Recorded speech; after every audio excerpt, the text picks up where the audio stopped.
오늘 하나님께서 우리에게 주시는 말씀 마태복음 2장 7절에서 12절 말씀입니다. 저부터 교독하겠습니다. 그때 헤롯은 몰래 박사들을 불러 별이 나타난 정확한 시각을 알아냈습니다. 헤롯은 박사들을 베들레헴으로 보내며 말했습니다. 가서 샅샅이 뒤져 그 아기를 꼭 찾으라. 그리고 아기를 찾자마자 나에게도 알리라. 나도 가서 아기에게 경배할 것이다. 박사들은 왕의 말을 듣고 다시 길을 떠났습니다. 그런데 동방에서 보았던 그 별이 그들보다 앞서가서 아기가 있는 곳 위에 멈춰 섰습니다. 박사들은 별을 보고 뛸 듯이 기뻤습니다. 집으로 들어가 보니 아기가 그 어머니 마리아와 함께 있었습니다. 그들은 엎드려 아기에게 경배하고 보물함을 열어 황금과 유향과 모략을 예물로 드렸습니다. 그리고 그들은 꿈속에서 헤롯에게 돌아가지 말라는 지시를 받고 다른 길을 통해 자기 나라로 돌아갔습니다. 아멘. 네, 성경을 가져오신 분은 성경을 들어주시고 성경이 없으신 분은 오른손을 들고 한번 따라해 주시면 좋겠고요. 또 유튜브로 함께 참여하시는 분들도 함께 해주시면 좋겠습니다. 이 성경은 하나님이 나에게 주신 말씀입니다. 하나님의 말씀은 능력이 있습니다. 하나님의 말씀은 나를 변화시킵니다. 나는 이 말씀을 믿습니다. 아멘. 여러분의 고백대로 될 줄로 믿습니다. 오늘은 우리의 기쁨이 되시는 예수님 두 번째 시간 동방 박사들이 기뻐하다라는 제목으로 하나님 말씀 함께 나누도록 하겠습니다. 여러분은 언제 기쁨을 느끼셨습니까? 여러분이 가장 최근에 기뻐하셨던 때는 언제입니까? 무엇 때문에 기뻐하셨습니까? 그 기쁨은 진정한 기쁨이었습니까? 아니면 잠시 얻는 쾌락이었습니까? 우리는 기쁨의 진정한 의미를 잃어버린 채 살고 있습니다. 기쁨이 무엇인지 깊이 생각하지 않은 채 하루하루를 살고 있고 또한 기쁨을 빼앗긴 채 살고 있습니다. 그래서 우리는 진정한 기쁨 대신에 그 기쁨을 쾌락으로 대체하며 살고 있는 시대 속에서 있습니다. 이러한 상황 속에서 우리는 이런 이야기를 듣습니다. 예수님이 우리의 기쁨이 되십니다. 그러면 아멘 하죠. 아멘을 좀 해주시면 좋겠습니다. 우리가 교회에서 이런 이야기를 듣죠. 예수님이 우리의 기쁨이 되십니다. 감사합니다. 네. 그런데 우리가 교회에서는 이렇게 아멘으로 고백하고 예수님이 우리의 기쁨이라고 고백하는데 이 이야기를 들을 때는 아멘이라고 하지만 우리가 예배를 마치고 교회를 나서면 죄송합니다.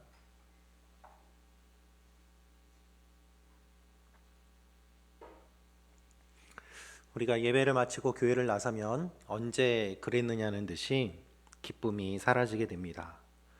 다시 걱정과 근심이 찾아오게 되고 우리는 언제 기뻤는지 또 잃어버린 채 살고 있습니다. 그것이 우리의 모습이고 우리의 현실이죠. 여러분, 우리는 왜 기뻐하지 못할까요? 왜 기쁨을 경험하지 못할까요? 첫째는 우리의 기쁨을 이용하고 또한 빼앗는 존재가 있기 때문입니다. 오늘 말씀을 보면 동방 박사와 헤롯이 등장합니다. 동방 박사는 순수한 마음으로 예수님을 만나기 위해 찾아왔습니다. 그들은 순수하게 주님을 기뻐하기 위해 기쁜 마음으로 찾아왔습니다. 그런데 그들을 이용하는 사람이 있습니다. 그가 바로 헤롯입니다. 헤롯은 그들을 이용하여 예수님이 언제 태어나셨는지 또한 어디에 태어나시는지를 확인하고 알아내고자 합니다. 왜 그렇습니까? 예수님은 이 땅에 기쁨으로 오셨습니다. 예수님이 오신 것은 온 세상의 기쁨입니다. 그런데 그 기쁨을 빼앗기 위한 악한 마음을 가지고 계략을 세우는 것입니다. 여러분, 우리는 순수하게 기뻐하고 싶어 합니다. 그런데 우리의 기쁨을 이용하는 존재들이 있음을 오늘 말씀을 통해서 알 수 있습니다. 여러분, 우리는 왜 기뻐하지 못할까요? 두 번째로 그것은 이 기쁨이 거저 얻어지는 것이 아니기 때문입니다. 기쁨을 분석하면 이 기쁨은 고난의 크기에 비례하는 것을 알 수 있습니다. 고난이 크면 클수록 그 이후에 찾아오는 기쁨도 큰 것을 우리는 알게 됩니다. 쾌락이 아니라 진정한 기쁨을 자세히 살펴보면 그 기쁨을 얻기 위해서 많은 노력과 희생을 했음을 알 수 있습니다. 그래서 기쁨을 얻기 전에 많은 고난과 환난과 어려움이 있을수록 기쁨이 큰 것을 우리는 보게 됩니다. 영화를 보십시오. 주인공이 어떤 고난 끝에, 문제의 끝에 그것을 해결합니다. 그러면 카타르시스를 느끼죠. 역경 속에서 주인공이 힘들어할 때 우리의 마음도 힘들고 또한 아파합니다. 그리고 주인공이 그 문제를 해결할 때 우리는 함께 기뻐합니다. 그래서 어렸을 때 동화의 내용은 다 이렇게 끝나지 않습니까? 왕자와 공주는 그 뒤로 행복하게 살았답니다 라고 말입니다.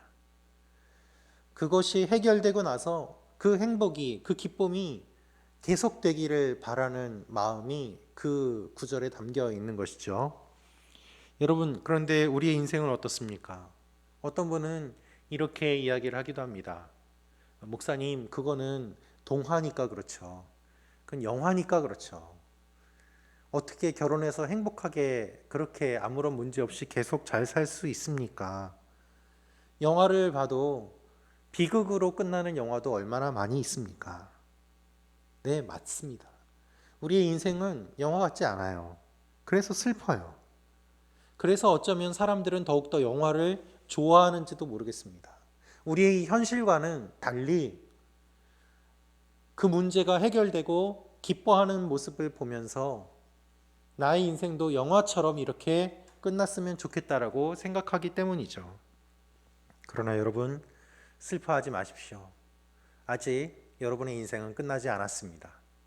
우리의 끝은 이미 결정되어 있습니다. 우리의 끝은 기쁨입니다. 할렐루야.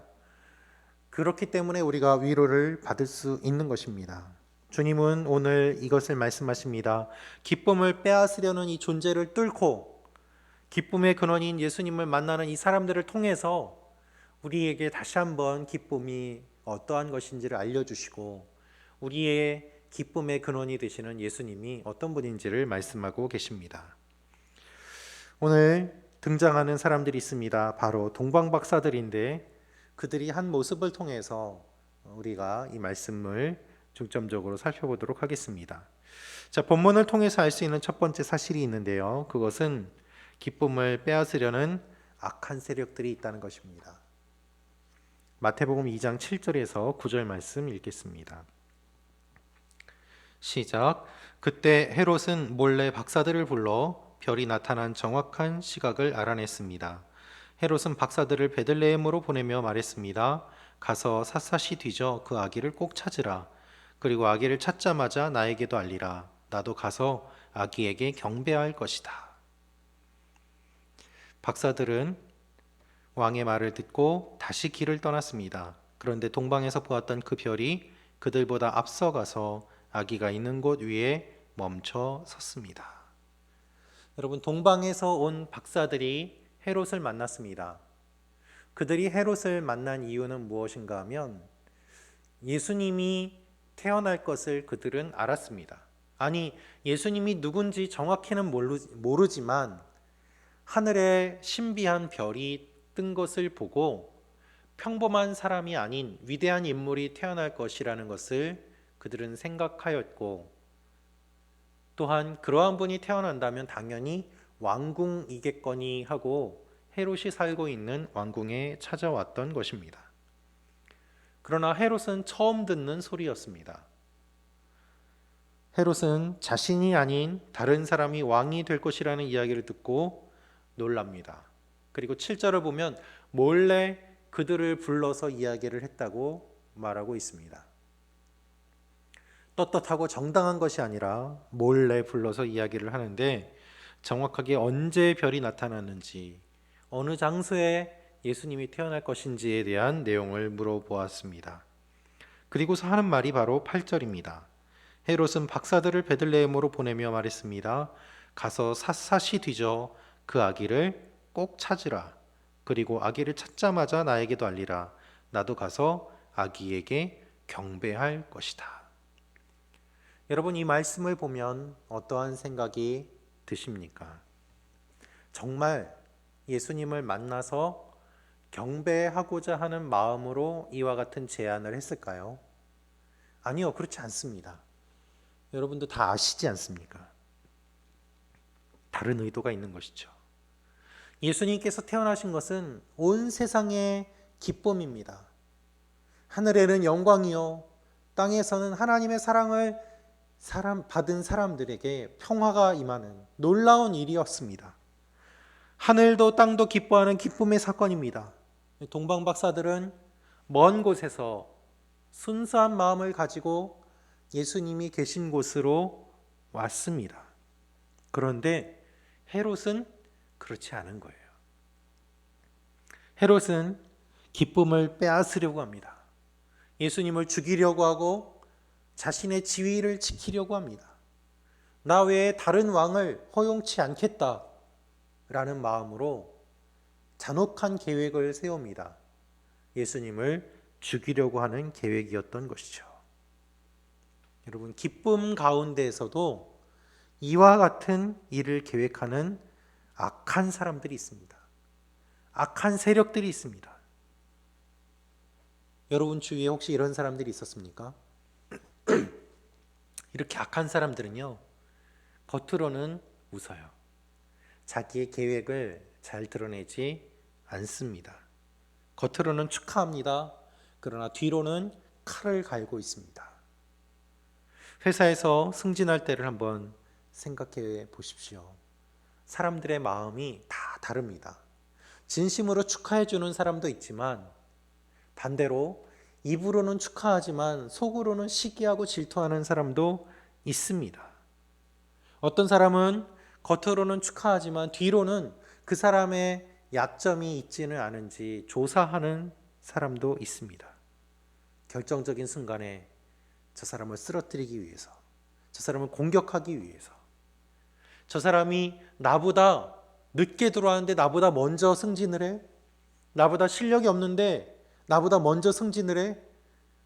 그런 마음을 속에 품고 언젠가 떨어지기를 기다리면서 함정을 파놓는 사람들도 있다는 것입니다. 여러분, 우리 개인의 삶은 어떻습니까? 우리가 기쁨을 경험할 때 우리의 마음을 열어놓고 난 뒤에, 방심하게 한 뒤에 뒤에서 공격하고 헐뜯는 말들 하는 사람들이 있습니다. 그것이 현실입니다. 그래서 순수하게 기뻐하지 못하도록 악한 사람들이 함정을 파놓는 것들을 우리가 보게 됩니다. 우리 자신의 모습은 어떻습니까? 우리도 순수하게 기뻐하지 못할 때가 있습니다. 내 마음속에 이런 소리가 들려오는 거죠. 저 자리는 네 자리였어. 왜 너보다 못난 사람이 저 자리에 가는 거지?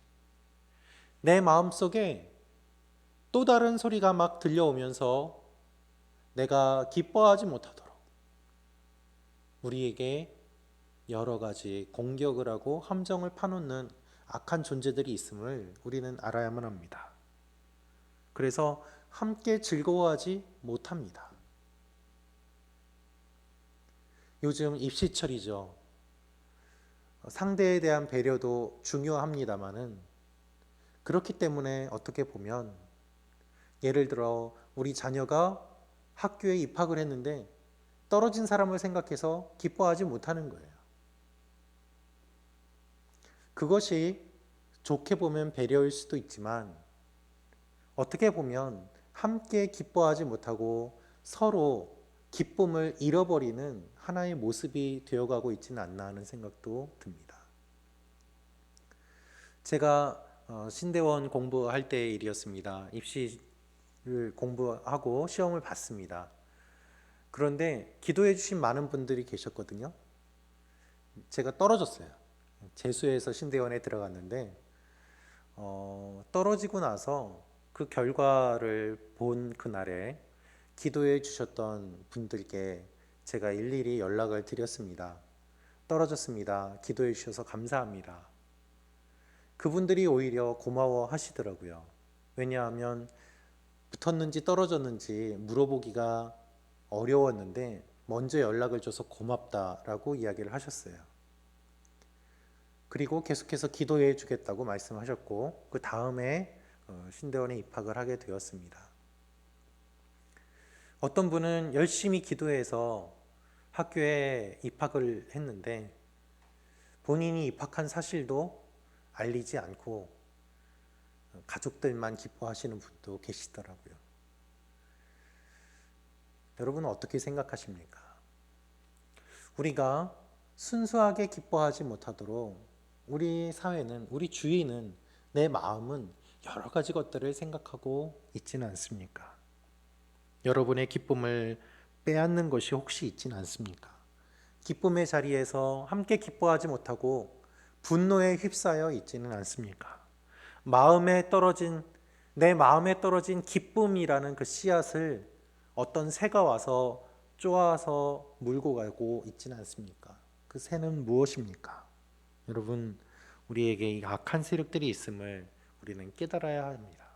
순수하게 기뻐하는 것이 필요한 시대가 되었습니다. 다른 사람이 잘 되는 것을 보면서 비난하고 헐뜯고 깎아내리고 이죽거리는 것이 우리 사회가 문화가 되었다면 그것이 얼마나 슬픈 일입니까? 그래서 우리는 함께 기뻐하지 못하는, 기쁨을 잃어버린 공동체가 되어가고 있지는 않습니까? 오늘 말씀을 통해서 알 수 있는 두 번째 사실이 있습니다. 그것은 기쁨을 얻기 위해서는 대가를 치러야 한다는 것입니다. 마태복음 2장 9절에서 10절 말씀 읽겠습니다. 시작. 박사들은 왕의 말을 듣고 다시 길을 떠났습니다. 그런데 동방에서 보았던 그 별이 그들보다 앞서가서 아기가 있는 곳 위에 멈춰 섰습니다. 박사들은 별을 보고 뛸 듯이 기뻤습니다. 뛸 듯이 기뻤다는 말을 원어로 보면 그 기쁨이 그들 모두에게 아주 큰 기쁨이 되었다는 의미가 담겨 있습니다. 그들은 상상할 수 없는 기쁨을 모두 다 누리게 되었습니다. 여기에 이제 큰 기쁨, 크다라는 말이 메가스라는 말을 쓰고 있는데요. 우리가 흔히 메가라는 말을 사용하죠. 그 말입니다. 메가, 정말 크다. 그들이 이렇게 기뻐한 이유가 무엇일까요? 어떻게 이렇게 뛸 듯이 크게 기뻐할 수 있었을까요? 그것은 그들이 겪어온 여정을 생각해 보면 알 수 있습니다. 그들은 동방에서 왔습니다. 동방이 정확히 어디인지 모르지만 그들은 하루 이틀 길이 아닌 오랜 시간 동안 먼 거리를 여행해 온 것은 분명합니다. 먼 거리를 오랜 시간 동안 적어도 몇 개월을 이동을 하였습니다. 그들은 별을 보고 이동하였습니다. 별을 보고 이동했다는 것은 한 번 더 생각하면 밤에 이동했다는 것이죠. 중동 지방은 밤에 춥지 않습니까? 그 밤에 계속해서 이동을 해왔습니다. 잠도 제대로 자지 못하고 밤에 그 별을 따라서 여기까지 왔던 것입니다. 춥고 제대로 쉬지 못하는 그 상황 가운데서 오랜 기간 동안 그들이 찾아왔습니다.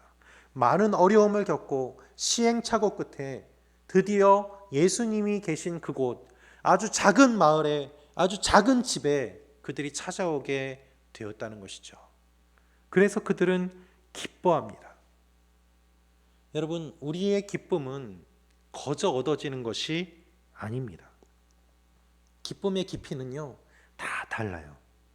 그런데 오랜 시간 수고하고 애쓰고 대가를 치른 사람이 더 기뻐할 수 있습니다. 이 동방 박사들처럼 힘들고 어려운 시간을 경험한 사람이 크게 크게 기뻐할 수 있는 거예요. 대가를 지불하지 않은 사람, 그리고 기쁨만을 얻으려고 하는 사람들은 진정한 기쁨을 얻을 수 없습니다. 그것을 다른 말로 하면 무엇이라고 하는가 하면 그것을 쾌락이라고 하는 거예요. 기쁨은 대가가 필요하지만 쾌락은 큰 대가가 필요가 없습니다. 여러분, 도박을 합니다. 도박을 하는데 막 뭐가 이렇게 판이 돌아가는데 그 앞에 앉아서 버튼을 누릅니다. 그것이 맞아서 당첨이 됐어요. 돈이 막 쏟아집니다. 기뻐합니다. 그런데 그 사람이 그 기쁨을 얻기 위해서 수고한 대가는 무엇입니까? 앉아서 스위치를 누른 것밖에 없지 않습니까? 진정한 대가를 치루었습니까? 아니죠. 그것은 쾌락입니다. 그가 그 기쁨을 얻기 위해서 무엇인가 희생하였습니까? 아닙니다. 어떤 대가를 지불했습니까? 아닙니다. 그래서 도박은 기쁨이 아니라 쾌락이에요. 반대로 올림픽 선수가 금메달을 땄을 때의 모습을 한번 생각해 보십시오. 얼마나 기뻐합니까? 근데 그들의 기쁨은 도박에서 돈을 땄을 때의 기쁨과 무엇이 다릅니까? 치른 대가가 다른 거예요. 그들은 인생 자체를 걸었고 희생했고 노력했고 땀과 눈물을 쏟았습니다. 그래서 그 결과 얻게 되는 기쁨이기 때문에 온 국민이 함께 기뻐하며 그들을 축하하고 격려합니다. 도박에서 돈 딴 사람 보면은 그 사람은 기쁘지만 주위에서 기뻐합니까? 그렇지 않지 않습니까? 그래서 그 희생의 결과 얻게 되는 기쁨이기에 매우 크게 메가로 기뻐할 수 있는 거예요. 이 동방 박사들이 그러한 기쁨을 얻게 되었다는 것입니다. 그들이 기뻐한 이유가 바로 이것입니다. 그들의 머리에서 예수님을 만나기 위해 겪었던 일들이 아마 주마등처럼 지나갔을 거예요. 그들은 예수님을 만나기 위해 희생하고 헌신하고 준비했습니다. 예수님께 드릴 예물을 준비하고 마음을 준비하고 그들은 시간과 노력을 들였던 것이죠. 그래서 지금 주님을 만나 기뻐하는 기쁨은 진정한 기쁨이 되는 것이죠. 여러분, 우리의 믿음의 선배들을 생각해 보십시오. 사도행전에 스데반 집사가 나옵니다. 그는 그리스도의 복음을 전하였습니다. 그 결과 사람들이 그에게 돌을 던집니다. 그는 자신의 인생을 주님께 드립니다. 그럼에도 불구하고 그의 얼굴은 빛이 납니다. 왜 그렇습니까? 주님께 드렸기 때문이에요. 바울은 어떻습니까? 바울은 자신의 인생이 뒤바뀝니다. 높은 지위와 명예와 갖고 있던 모든 것들을 주님을 위해서는 다 배설물로 여긴다고 이야기를 할 정도로 내려놓고 그는 매를 맞고 타고 가던 배가 파선을 당하고 그리고 옥에 갇히고 사람들에게 쫓기면서 그렇게 살아가지만 그에게는 기쁨이 끊이지 않습니다. 왜 그렇습니까? 이 기쁨의 비밀을 세상이 감당치 못할 기쁨이라고 말하고 있습니다. 여러분은 기쁨을 원하십니까? 그렇다면 하나님 앞에 기쁨을 누리시기 위해, 기쁨을 얻기 위해 어떠한 희생을 하고 계십니까? 어떠한 헌신을 하고 계십니까? 어떠한 대가를 치르고 계십니까? 정말 이 기쁨을 위해서 주님께 헌신하기를 원하십니까? 주님께 여러분의 삶을 드리기를 원하십니까? 주님께 여러분의 시간을 사용하기를 원하십니까? 여러분은 주님을 위해서 무엇을 어디까지 드려보셨습니까? 우리에게 기쁨이 없다면 우리가 과연 주님께 어떠한 대가를 치루었는지 그것을 한번 생각해 보아야 할 것입니다. 그럴 때 진정한 기쁨을 경험할 것입니다. 러브 소나타를 섬기면서 많은 목사님들과 또 여러 준비를 위해서 회의를 하고 또 계획을 짜고 하는 일들을 하였습니다. 지금도 기억이 나는 집회가 있습니다. 물론 모든 집회가 다 그렇습니다만은 일본에 3.11 대지진이 일어났던 때에 다카마스라는 곳에서 러브소나타를 하게 되었습니다. 그런데 현지에서 준비를 하고 있던 그때에 지진이 일어났고 갑자기 행사가 취소가 되어 현지 목사님들께 그 내용들을 설명하고 또 이후에 어떻게 해야 되는지에 대한 내용들을 계획을 세우는데 갑자기 일어난 천재의 지변이었기 때문에 정확하게 준비된 것이 없어서 조율하기가 매우 어려웠습니다. 일단은 1년을 연기하는 것으로 하고 1년 뒤에 다시 준비하며 그 러브소나타를 했던 기억이 있습니다. 그 러브소나타가 끝나고 나서 참 많은 은혜와 기쁨이 넘치는 것을 경험하였습니다. 현지 목사님들도 그랬습니다. 그분들의 기쁨은 한국에서 와서 참석하신 분들의 기쁨과는 다른 것이었습니다.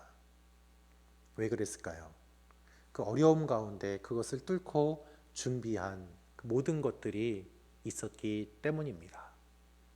그래서 여러분, 항상 은혜는 높은 곳에서 낮은 곳으로 흐르고 기쁨은 헌신한 사람들에게 흘러갑니다.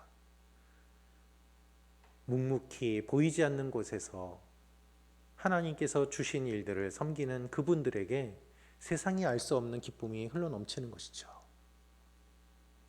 하나님의 원리가 바로 그러한 것들입니다.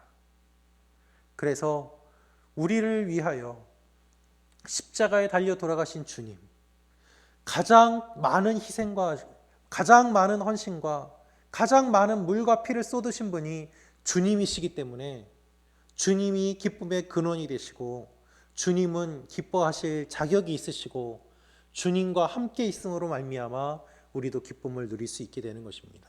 할렐루야. 오늘 본문을 통해서 세 번째로 알 수 있는 것은 이 기쁨의 중심에 예수님이 계신다는 사실입니다. 11절을 함께 읽겠습니다. 시작. 집으로 들어가 보니 아기가 그 어머니 마리아와 함께 있었습니다. 그들은 엎드려 아기에게 경배하고 보물함을 열어 황금과 유향과 몰약을 예물로 드렸습니다.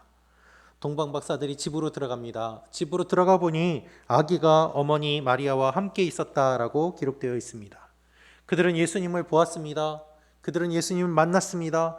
긴 시간 동안 고생하여서 만난 분이 누구입니까? 바로 예수님이에요.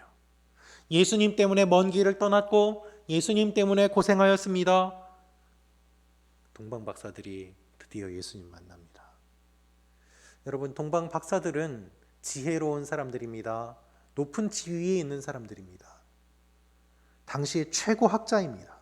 많은 재산과 지식이 있습니다. 그런데 어떤 신학자의 주석을 보니까 이들은 그 동방의 왕이라고 이야기를 하기도 하였습니다. 즉, 동방에서 왕들이 와서 예수님께 경배하였다는 것은 예수님이 온 열방의 왕의 경배를 받으실 만한 예수님이 진정한 왕이심을 선포하는 종말론적인 사건임과 동시에 하나님의 말씀이 이루어지는 사건이라고 이야기하고 있습니다. 여러분, 이 말씀이 이루어집니다. 말씀이 성취되니까 그들에게 기쁨이 넘칩니다. 이들은 어떤 의미에서 최초의 선교사였어요. 이들이 예수님을 만난 다음에 자신들의 고향으로 돌아갔습니다. 그들이 돌아가서 자신들이 만난 예수님을 전하지 않았겠습니까? 당연히 전했겠지요. 문화가 다른 곳에 가서 예수 그리스도의 소식을 전하는 것, 그것이 선교사 아니겠습니까? 이들은 자신들도 모르게 최초의 선교사의 역할을 한 것입니다. 이들이 황금과 유향과 몰약을 드립니다. 그것은 주님의 죽음을 상징하는 것입니다. 그래서 이 11절 말씀을 묵상하고 살펴보면 많은 의미를 담고 있음을 알 수 있습니다. 이 11절의 말씀은 약속의 성취를 의미합니다. 약속하신 예수님이 오셨습니다. 열 왕들이 경배합니다. 그리고 주님의 죽음을 상징합니다. 그리고 마지막으로 이 세상에 다시 오셔서 온 열방을 다스리실 예수 그리스도를 상징하는 사건입니다. 그래서 말씀하셨고 말씀대로 이루어졌고 말씀이 이루어지는 것을 보면서 사람들이 기뻐합니다. 여러분, 따라서 우리가 기뻐하는 것은 그냥 우리의 감정에 관계된 것이 아니에요. 우리가 기뻐하는 것은 주님이 다시 오셔서 영원한 나라를 주시고 우리를 천국으로 이끄시고 통치하시는 그 기쁨을 미리 맛보는 행위예요. 그래서 우리가 기뻐하는 것은 우리의 감정에 관계된 것이 아니라 영혼에 관계된 것이고, 우리가 기뻐하는 것은 이 땅에서 일어나는 일만이 아니라 앞으로 우리가 영원히 경험하게 될 구속사적인 그 맥락에서 하나님의 구원에 참여하는 일이 되는 것입니다.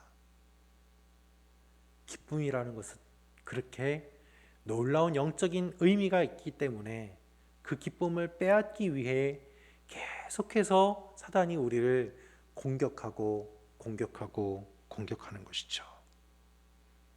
지금 이렇게 맛보는 것도 좋은데 주님이 오셔서 우리를 다스리시면 얼마나 좋을까? 그 마음으로 기쁨을 경험하는 거예요. 여러분, 주님 한 분만 바라보시기를 축원합니다. 주님의 말씀을 기억하시기를 축원합니다. 그것이 이루어지는 것을 보며 기뻐하시고 그것에 참여하며 우리에게도 기쁨이 충만해질 것입니다.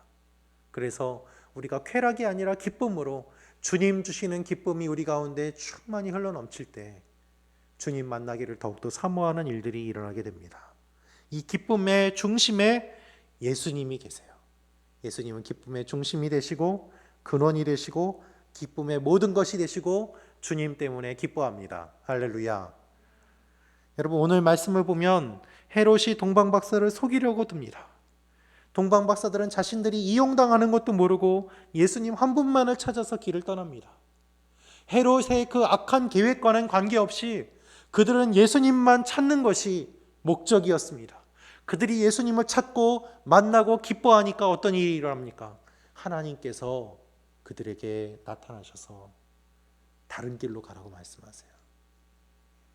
계산하지 않고 순수하게 주님만 바라보면서 기뻐하니까 악한 세력들의 계획이 무너지게 되고 동방박사들이 살아나게 되고 그 곤란한 상황 속에서 피하게 되는 일들을 우리는 보게 됩니다.